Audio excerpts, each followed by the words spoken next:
Welcome to a Foxy Tech Tips tutorial on enabling or disabling bubble notifications on Samsung.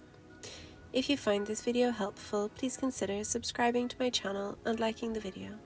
Open the Settings app on your phone. In Settings, tap Notifications. Tap on Advanced Settings.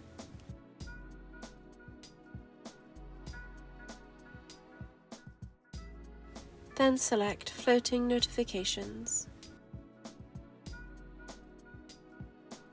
Here you can choose between Off, Bubbles and Smart Pop-up View. Smart Pop-up will show a notification icon that can be tapped on to open a small pop-up view of the notification.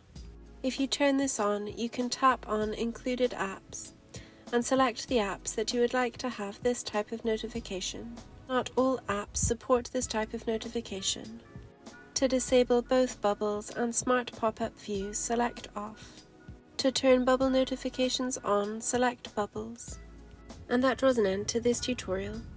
Please like the video if you found it helpful and subscribe to Foxy Tech Tips for more Samsung tips and tricks.